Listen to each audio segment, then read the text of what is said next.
In October 2007, a small TV show called Top Gear went to find the best driving road, and they landed here, Stelvio Pass. Stelvio, the greatest driving road in the world. Since then, this stretch of road has attracted people from all over the world, from all walks of life, motorcyclists, cyclists, car enthusiasts like myself.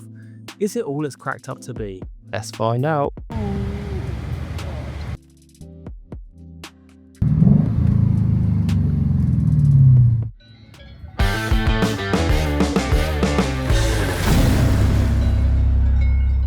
Here are a few things you should know if you're planning on driving Stelvio Pass. Number 1, the roads are tight. It is very narrow. Going up or down, if there's a car coming the other way, you're going to have to stop. You're going to have to move. You're going to have to be very wary of vehicles coming the other direction. Bikes, cars, whatever it is, you need to be on your toes. Also, in the same breath, it is constant hairpins. Now, I know that's an appeal, but you have to bear in mind, you cannot see up. You can't see up and round. If you're going down, you've got a bit of visuals on the corner, but if you're going up, it's quite hard to see unless you're in a convertible. So bear that in mind. Number 2, don't do what I did and go in summer. It is ridiculously busy. I don't think I could have picked a busier day to go. I know it's a tourist hotspot. I know because of this Top Gear episode, a lot of people like to go there, but there was an insane amount of push bikes. Now, motorbikes I get, push bikes, why you'd even put yourself through that, I don't know, but hey. Number 3, now it might just be me in my V8, but make sure you have enough fuel before you start going up there because it's quite a long stretch of road and there's not many fuel stations.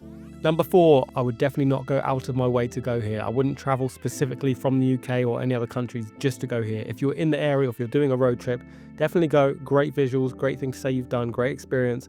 But driving pleasure, not the one. I'll go into more detail later, but bear that in mind.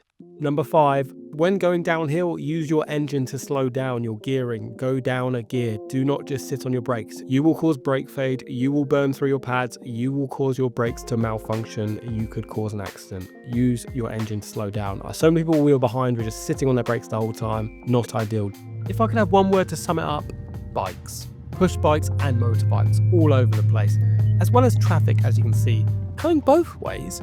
There's not enough room for 2 cars. As you can see here, a bike is squeezing through, no problem. But a car, no chance. Just too busy, too many people, too many bikes. It was not what I was anticipating or expecting or hoping for, really. I'm just going to put a clip in now. When you do get a little bit of free air, so we pulled over for a minute to take some photos. When you do get a little bit of free air, you can have a bit of fun, but you are always worried about cyclists, giving them enough room, obviously being safe, and people coming the other way.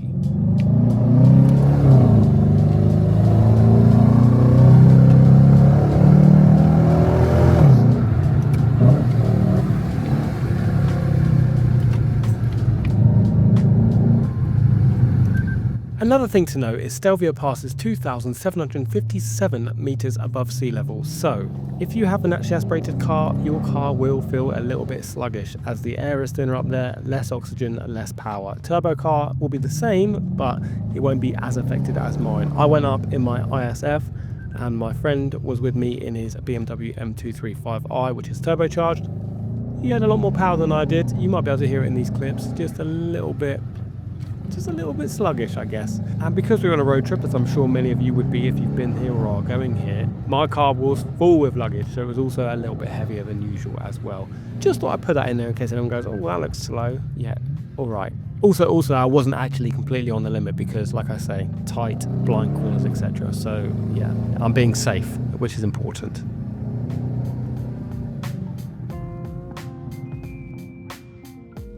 Whilst you look at me drive down the Stelvio Pass, here's some interesting facts. The road has 48 hairpins on the east side alone.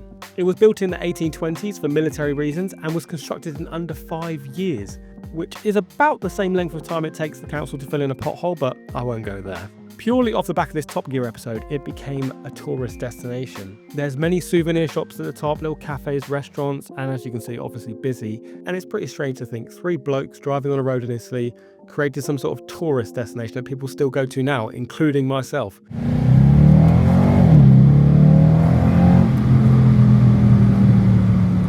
Is it best to drive up Stelvio Pass or down Stelvio Pass? This is something hotly debated online and something I actually researched before going there myself. As you can see in the footage, we decided to drive up it as opposed to down it. I do think that is the correct decision, mainly because downhill is very steep. You're going to be sat on your brakes most of the time. I think part of the fun is accelerating, slowing down for the corner.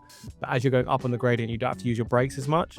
The other side of Stelvio Pass where we drove down, not up, so not the tight, twisty, famous bit, the bit at the back, the footage you can see me driving down, that bit would be quite a good drive up as well. So I don't think there's a right and wrong answer, but I would recommend driving up versus driving down. Less wear on the brakes, more fun if it's free, and uphill just feeling more technical and satisfying as opposed to downhill being intense on the brakes, a lot of concentration, watching people coming, cutting the corner, etc., etc. So I would recommend uphill as opposed to downhill.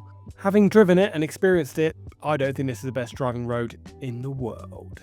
Mainly because a sort of victim of its own success. It is too busy purely because of that Top Gear episode, and I think that takes away from the enjoyment.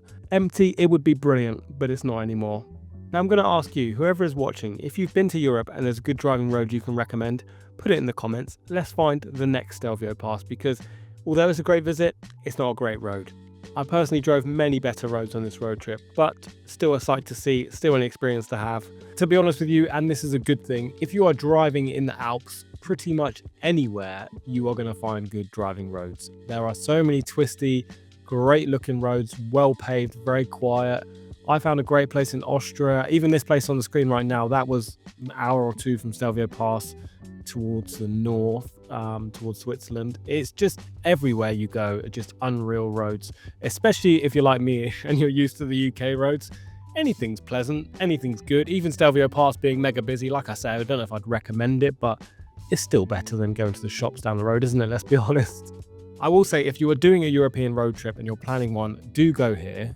Just don't expect the best driving road you've ever seen, because it's not. But definitely do go, because it's more than likely going to be near where you're going. If you're going France, if you're going Switzerland, Austria, Italy, it's going to be in and around where you're going, most likely.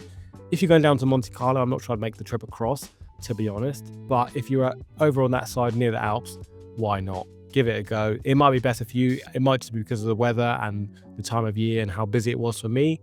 You might get lucky. To be fair, if you went earlier in the day, it'd probably be better. I went around lunchtime, so just terrible timing from us. But yeah, give it a go. Why not? And if I was to do it again, the one thing I would do differently is pick a different time to go. If you have to go in summer, I'd probably go a little bit early and try and avoid the sort of main traffic. I think that's where I went wrong.